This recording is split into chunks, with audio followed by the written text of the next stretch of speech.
You're Dr. Heinz Doofenshmirtz, evil genius, standing in your lab at Doofenshmirtz Evil Incorporated. You feel that mix of pride and frustration bubbling up inside you as you tinker with your latest Inator, some wild invention that's close to making you the boss of the tri-state area. You're not just a villain. Deep down you want to be in charge because, let's face it, life's kicked you around a lot. A lonely childhood, failed inventions, and a brother who's annoyingly perfect. Currently you're working on your evil plan. You adjust your lab coat and then reveal your latest masterpiece, the magnetism magnifier. You're going to wrap the eastern seaboard in tinfoil and drag it to the west coast in order to reverse the Earth's rotation. You haven't quite worked out all the bugs yet, but who cares, it's evil. You glance at the tinfoil stockpile. It's like 80% of the country's supply. You think to yourself, this is your moment. You're bragging to yourself about how genius your plan is. Then suddenly you hear a sound. It's that blasted platypus swinging through the window. You knew he was coming and hit a button on your wall.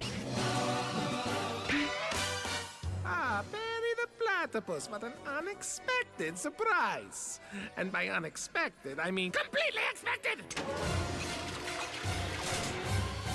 You smugly grin and begin to gloat while Perry glares at you with his beady little eyes. You begin monologuing, explaining how the magnifier will make you ruler of the tri-state area somehow. You're still figuring out the plan along the way. Maybe you'll go into real estate or something. While this is happening, those stepbrothers Phineas and Ferb are building some ridiculous roller coaster in their backyard. It's about to mess with your tinfoil masterpiece in ways you can't even imagine. But right now you're too busy hopping around in pain because Perry just flicked a screw that bounced off your control panel and smacked your foot. You scream while clutching your throbbing toe. You're so mad you don't notice him wiggling free because of course he did. You're always one step behind that platypus. You limp to the magnifier and flip the switch. The tinfoil rips off the eastern seaboard and forms a giant 2-ton ball hurtling towards your building at 200 miles an hour. Your stomach drops and you scream, scrambling to shut it off. Perry's helping now too, but the machine won't budge. Perry hooks the magnifier to a helicopter. You think you're safe, but then that tinfoil ball slams into your building, which sends you rolling along with it while you curse Perry the Platypus's name.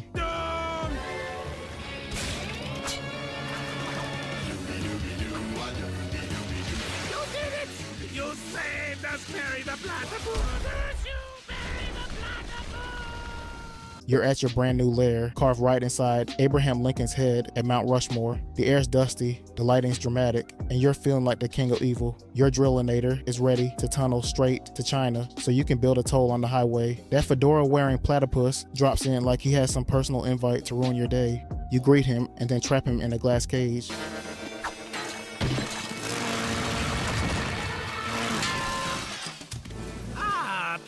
Platypus, your timing is impeccable. And by impeccable, I mean completely impeccable! You then leap into the drillinator, grinning like a kid with a new toy, and zoom into the Earth's crust and tell Perry you'll see him later in a sarcastic tone. Just in time to witness my latest scheme. Behold, my drillinator! I will bore a tunnel to China, build a toll highway, and make millions! So, as they say in China, arrivederci! Perry gets his tunneling gadget and uses it to catch up with you. While this is happening, Phineas and Ferb are outside, chiseling away at Mount Rushmore to make a giant statue of their sister Candace, but you're too busy dodging Perry's kicks to even notice. The drillinator is shaking, and you're sweating bullets as you hit molten lava. Perry hijacks the control and steers it back toward Mount Rushmore. You look out the window while clinging to your seat and yell that the lava's chasing you now, and your stomach's doing flips, and you think to yourself you probably were way over your head. Maybe you should have thought this plan through a little more instead of going with the flow. You scream as the drillinator bursts out of a giant stone nose and crashes into a geyser. The drillinator turns on one last time and spins you off into the air.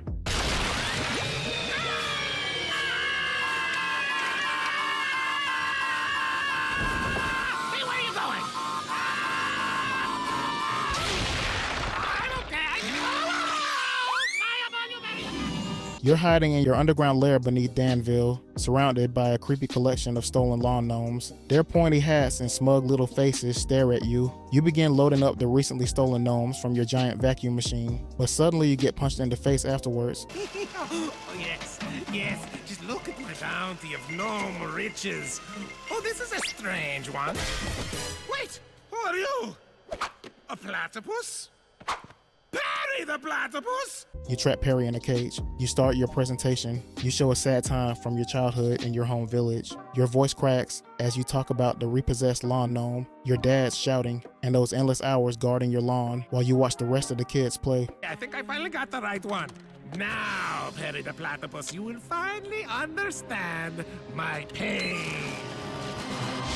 Back in Gimmelstump in the days of my youth, the Doofenshmirtzes were a proud family, but those were lean times for my father, and our beloved lawn gnome was repossessed. Who would protect our Zatzenfruit garden from witches' spells and wood trolls? From a tender age, my father decided that it would be me. While the other children played kick the stomper and ate dunkelberries, I would stand for hours. All through the cold night, as the Spitzenhound howled, my only companion was the moon. And my neighbor Kenny. And since my lawn gnome was taken away from me, I will destroy every lawn gnome in the entire tri-state area! You reveal your newest invention, the Destructinator. At the same time this is happening, Phineas and Ferb have turned their backyard into a full-on beach party. Sand, surf, dolphins, the works. You begin waving the wrong remote again and accidentally free Perry. You yell as he lunges at you and he slaps you in the face with his tail. He's basically treating you like a punching bag. Perry kicks you in the face. You crash into the lever and it flips into reverse, which spits the gnomes out like a volcano. You hear screams from above, but you're wrestling with Perry while trying not to trip over a gnome. Behold the Destructinator! And now, Perry the Platypus, to activate my creation.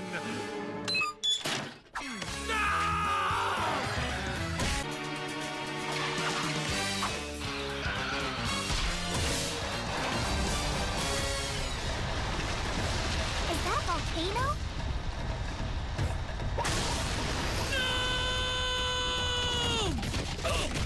Run for your lives! It's Gnomegeddon! You accidentally knock the vacuum back to suck mode, and it starts slurping up everything. Sand, palm trees, even that dolphin fountain. Perry scrambles out, leaving you buried under a pile of gnomes.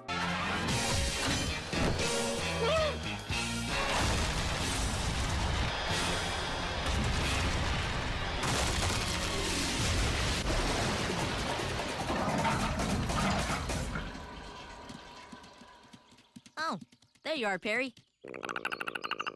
You're soaring over Danville in your shiny new blimp. Perry the Platypus swings into the blimp like he's auditioning for an action movie. You tell him that you were expecting him and then pull a lever, trapping him in a glass cage. You then reveal your latest invention, your Deflatinator Ray, a masterpiece of evil engineering, ready to suck the air out of every inflatable in the tri-state area.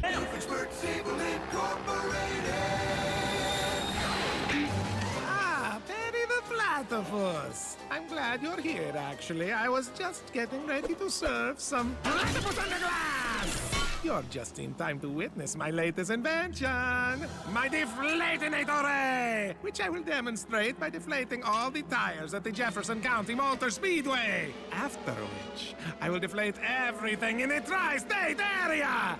That way, if anyone wants anything flated, they will have to talk to me. You fly over the racetrack where Phineas and Ferb are racing their mom's souped-up car. You point your Deflatinator Ray at the track to demonstrate how it works. Fools, as they worship their candy-colored race car man. How about a little demonstration of my deflationary prowess?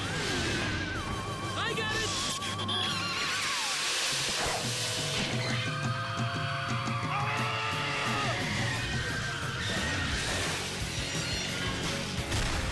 You hear a scream from the stands and smirk. You reveal that the Deflatinator Ray is powered by a mouse and tell it to run faster so the Ray can be fully charged. As a reward for its hard work, you decide to give the mouse some cheese. You begin looking for cheese in the fridge, and while your occupied Perry fires stinky cheese into your pants with a crossbow, you yell as the mouse dives into your pants. Your scream shatters the glass cage, and fists begin to fly. You bump the Deflatinator, and its beam hits a mirror on a truck below. It bounces back and deflates your blimp.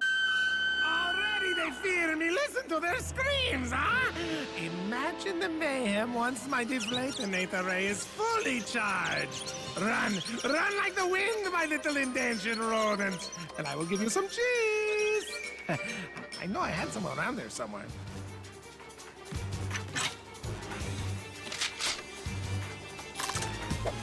There used to be some raw fruit in the back here. I don't.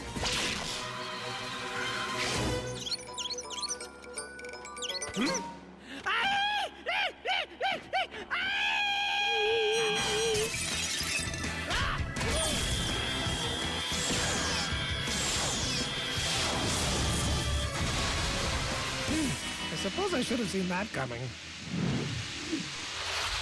You leap from the wreckage and hijack a shiny race car. Perry lands on the hood, and you're swerving through Danville. The car hits a car wash. You groan as a giant brush knocks you off and throws you into the air. You think to yourself another evil plan down the drain.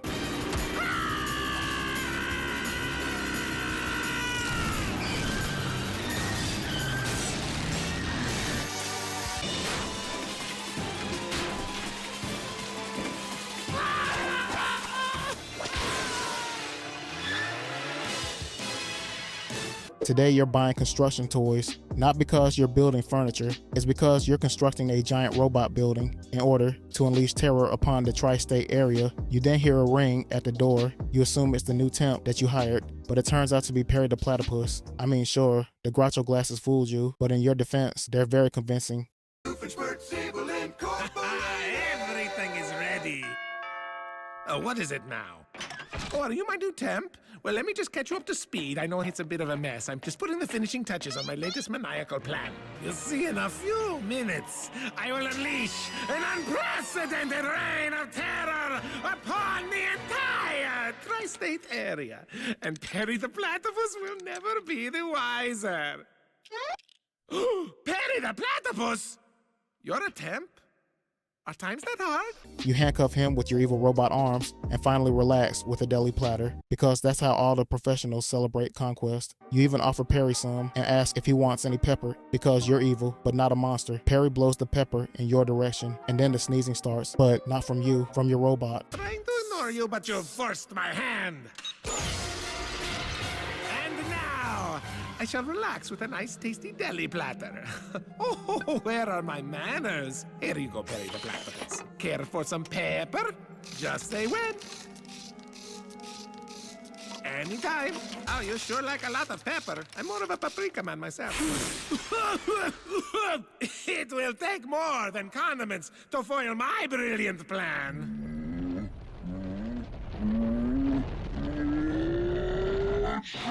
The robot sneezed so hard it blew you into a record label, back to outside. You're airborne, but luckily you land on a folding mattress truck. The tape!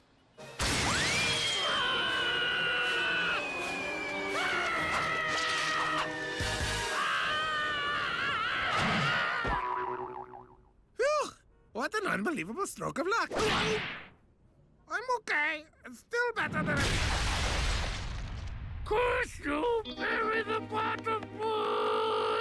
You wake up one morning with a dream. Just once, you'd like to enjoy a view of the ocean, so you invent the Woodinator, a totally not ridiculous device that attracts wood like a magnet. You made this because if you break a beaver dam, the water will flow to the sea, and you'll have an instant beachfront property. You were busy painting until he shows up, Perry the Platypus. But this time, you're ready. You zap him into a bubble of pure evil. You're in control, so naturally, you decide it's the perfect time to draw glasses on the bubble with your paintbrush. You then push him into water, and he floats away, helplessly.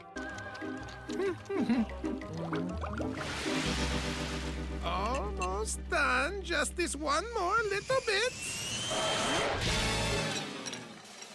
Perry the Platypus, as usual, your timing is incredible. And by incredible, of course, I mean completely incredible. No use, Perry the Platypus. I made this out of something that cannot be penetrated. Pure evil! And a blend of space-age polymers. You see, Perry the Platypus, I'm going to unleash the water being held by this dam into that huge drainage pipe that leads directly to the ocean. The additional water will raise the sea level by 2%, and then my property, 1 block from the shoreline, will become beachfront property! And to release the water from the dam, I have invented a ray, which attracts wood like a magnet attracts metal. The Woodinator! Which was almost complete until you rudely interrupted me. Oh, look at this, Perry. It's my paintbrush. You know, the one you knocked out of my hand a few moments ago. Maybe you want to try to take it back from me now, huh? You want to try? Goodbye, Perry the Platypus. Perry later gets help from a beaver to free him from the bubble. You see this and try to trap him in the bubble again, but you both get stuck in the bubble. The dam breaks and Perry uses your nose to pop the bubble. You didn't even know your nose was that pointy. You spend the next 10 seconds mourning your facial features. You barely notice that your invention has destroyed the dam. And finished.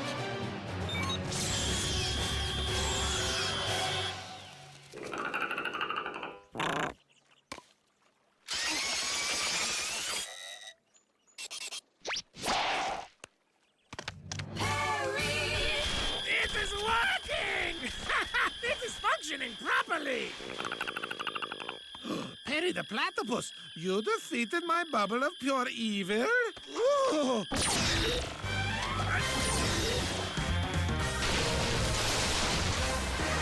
No. What? Is my nose really that pointy?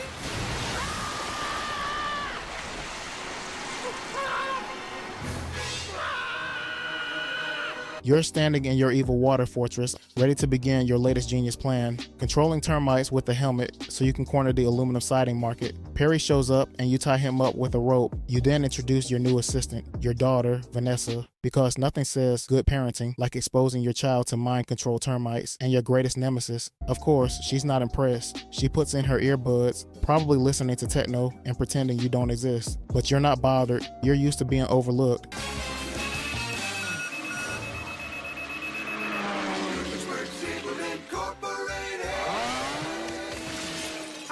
Perry the Platypus. As usual, your timing is uncanny. And by uncanny, of course, I mean completely canny. So, Perry the Platypus, let me introduce to you my assistant, Vanessa. Whatever. She's new. Anyway, at this very moment, termites from all over the tri-state area are being controlled by me using my termite-controlling helmet. See? See? They have cute little helmets just like me. I don't want to tell you how long it took to put them all on. So, watch this. Soon I will have them devour all of the wood in the entire tri-state area. Then everyone will have to buy aluminum siding from me. Doofenshmirtz aluminum siding. You're through, Perry the Platypus, through! Now it is time for Platypus Flambe! Vanessa, did you bring the little wooden head the termites made? Perry is dangling from the rope with lava underneath him. You show up on the screens behind him and asks if he has any last noises. He swings over to the control panel, escapes, and presses your big glowing do not press button, which, thanks to your big evil mouth, he now knows activates the self-destruct. Great job. Vanessa is done. She takes the last escape pod and calls this the worst bring your daughter to work day ever. You tell her to tell her mom she had fun, but she won't, and she takes all the snacks. Any last noises, Perry the Platypus? You know that little chirping, silly noise that you make? That's the one.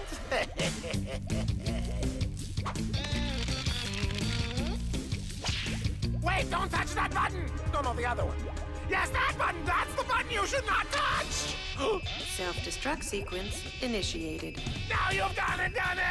You put a self-destruct button in a death chamber? I'm so out of here. This is the worst bring your daughter to work day ever. Tell your mother you had fun, though. Oh, by the way, I'm taking the last escape pod. It's okay, I'll just take the jetpack. Now, where did I put that?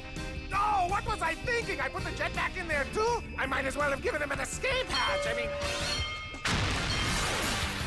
Well, yes, I'm running. Help! Ah! Help! Help! Ah! Wait, Rebecca, look at my little wooden head! Yes, we are saved! You try to escape with the jetpack, but, of course, you left it right next to Perry. It's almost poetic. He flies off. You fall, but he comes back to save you. You land on a roller coaster. You think maybe things are turning around, but then Perry turns the termites on you by setting your helmet into reverse. I am defeated, Perry the Platypus, but I still have my termite-controlling helmet. Save us, Perry the Platypus! Ooh. Oh, I survived. Wait, what was that? Did you just hit the reverse switch? Oh, why do I even put that on there? I can't even reach it. What is wrong with me anyway? Ah! Wait, go away! Ah, stop! Stop it! Help me! Ah! Ah, stop it! Ah! Help me!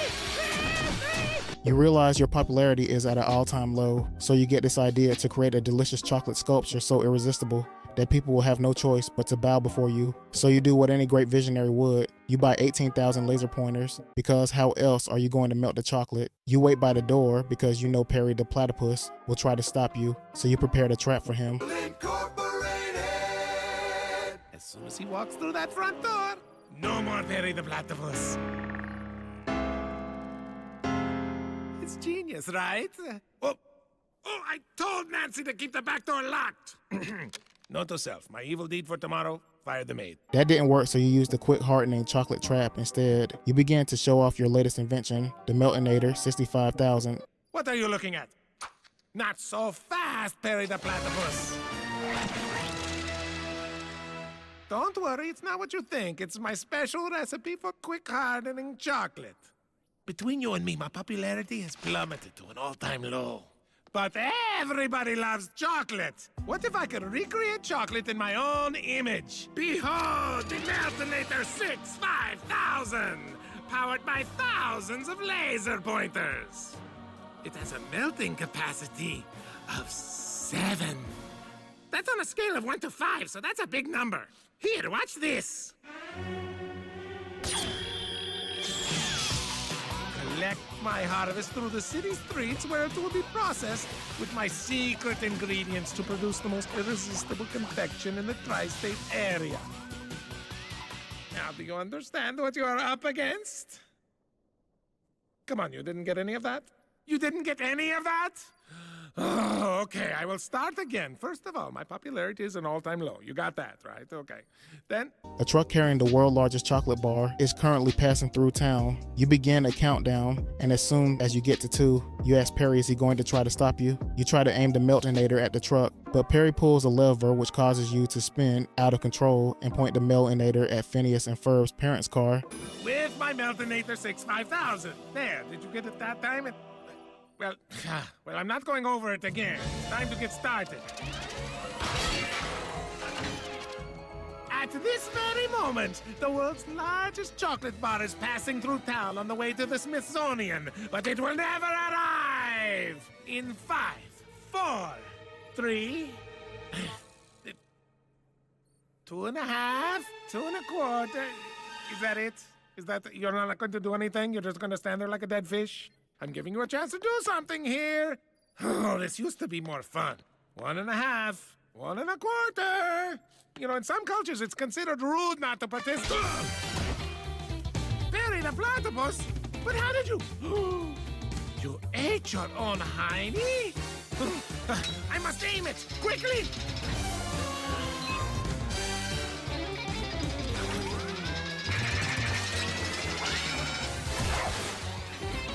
Oh, the kids are gonna love this Austrian-style cuckoo clock. Oh, I wish you'd let me buy the large one. Maybe we should pull over and see what's going on.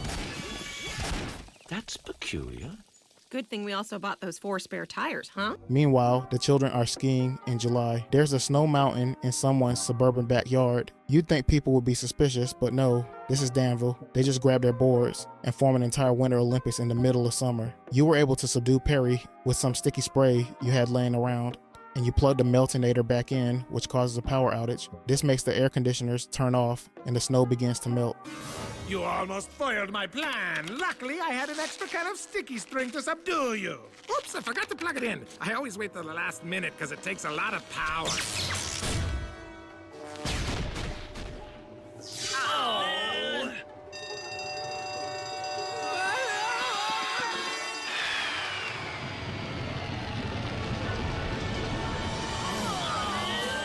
And that was only a few episodes from Doofenshmirtz's perspective. If you want to see more, make sure to hit that like button and don't forget to subscribe.